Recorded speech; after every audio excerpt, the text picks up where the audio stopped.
कहते हैं कानून अंधा होता है, तभी तो एक व्यक्ति को उस गुनाह के लिए जेल की सलाखों के पीछे अपनी जिंदगी के 20 साल काटने पड़ गए जो उसने किया ही नहीं था। जी हाँ, उत्तर प्रदेश में स्थित ललितपुर के विष्णु तिवारी के साथ कुछ ऐसा ही हुआ। विष्णु तिवारी को 19 साल 3 महीने बाद आखिरकार आगरा सेंट्रल जेल से रिहा कर दिया गया। उन्होंने यह सजा उस झूठे दुष्कर्म केस के लिए काटी जो उन्होंने किया ही नहीं था। हाई कोर्ट ने 1 महीने पहले उन्हें निर्दोष करार दिया था, लेकिन इस गुजरे दिन में उनसे नियति ने उनके माता पिता और 2 भाई छीन लिए। उनका आखिरी बार चेहरा भी देखना विष्णु को नसीब नहीं हुआ। केस लड़ने में विष्णु की सारी संपत्ति भी बिक गई। आखिरकार विष्णु जब जेल से बाहर आए तो उनके चेहरे पर सुकून था। वे सिस्टम का भी कृतज्ञ थे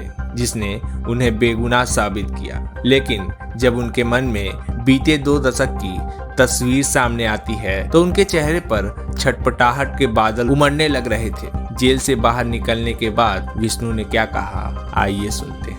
कि तुम 20 साल जेल में सजा काटनी पड़ी। भाई साहब, हमको जब फर्जी फंसाया गया था पैसों के चक्कर में।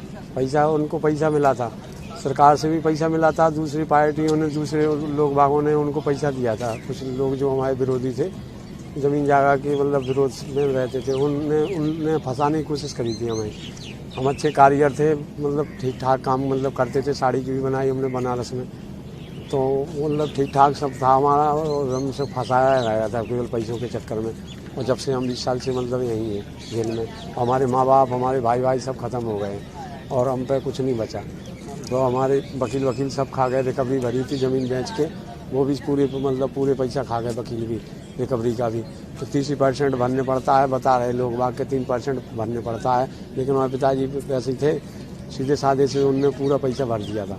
और उस टाइम आज 10 लाख की एकड़ नहीं मिलेगी वो ज़मीन, जो हमारी 40,000 की एकड़ बिक गई और बर्बाद हो गए। मकान भी गिरा पड़ा है। विष्णु जी, ये बताइए कि सब मौतें हो गई हमारी, 4 घर में मौतें हो गई, 4 घर में मौतें हो गई। हम तो क्या कर सकें, हम बेकार हो गए, 20 साल में टूट गए। किसने शिकायत शिकवा अपना रोते, कोई सुनने वाला भी नहीं था। 4 दीवारी के अंदर कोई नहीं सुनता। ये तो समझ लो ऐसे काला पानी जैसी जेल है। इसमें कोई ऐसी वो नहीं है कि कोई आदमी सुनने वाला हो, और कोई अंदर मीडिया नहीं जाती कि किसी से अपना दुखड़ा भी रो सको। और न खून की, हमारा खून भी नहीं, जब से खून की व्यवस्था हुई, जब से खून भी नहीं करवाया गया। फार्म भी हम पे रखा रहा, वो भी हमारा पास नहीं हुआ।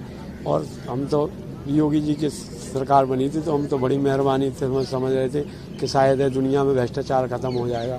लेकिन भ्रष्टाचार ख़त्म अंदर नहीं हुआ, बाकी बाहर तो हुआ है। उनने बाहर तो कर दिया भ्रष्टाचार बदमाशों का, और सही चला रहे हैं सरकार। लेकिन अंदर भ्रष्टाचार अब भी है पूरा बरकरार, क्योंकि वहाँ लोग बाग मर रहे हैं अटैक से।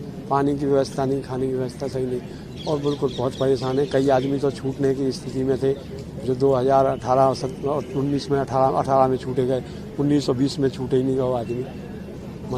और साधु हैं वो, और बहुत बढ़िया जेल से बाहर वो चला रही यूपी सरकार, बढ़िया से चला रही मोदी जी हो वो। तो हम तो उन्हीं से ही रिक्वेस्ट कर सकते हैं कि जो हमारी बर्बादी भई, वो हमारी बर्बादी की पूर्ति वही करेंगे, और हमें तो उन्हीं से उम्मीद है। और नहीं तो फोन जब आप आए थे तो कितनी उम्र थी जेल में? जब आप आए कितनी उम्र रही होगी आपकी? उम्र उस टाइम 17 साल की थी। 17। हाँ। अब कितनी उम्र है आपकी बात करूँ?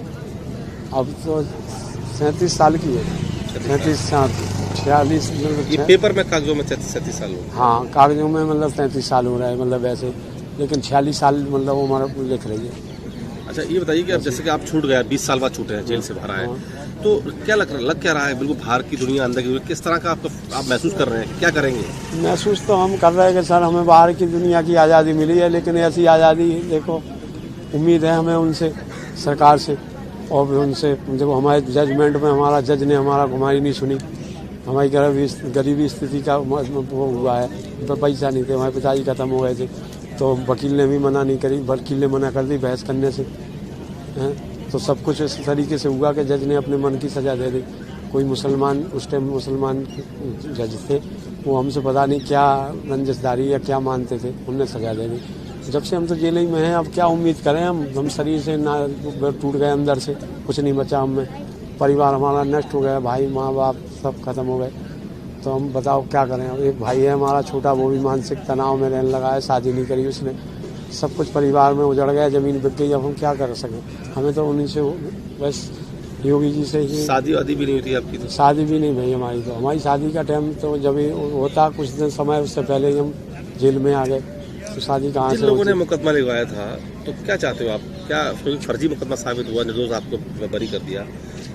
सर हम तो भाई साहब और निर्दोष ही हैं, तो हम तो मतलब हम दोषी कहाँ हैं, निर्दोष ही हैं। मैं तो और मारने की धमकी और दी, 5 आदमी मार थे उसके। वो बिगड़ेल घर था, मतलब बिगड़ा हुआ घर था, उनका बचलन का हिसाब थोड़ा सा वैसा रहा, तो हरिजन एक्ट का हिसाब था, हरिजन एक्ट लगवा देते, पैसा मिलता था उनको उस टाइम, पैसा के हिसाब से मतलब हरिजन एक्ट बनवा दिया, वैसे झगड़ा हुआ था।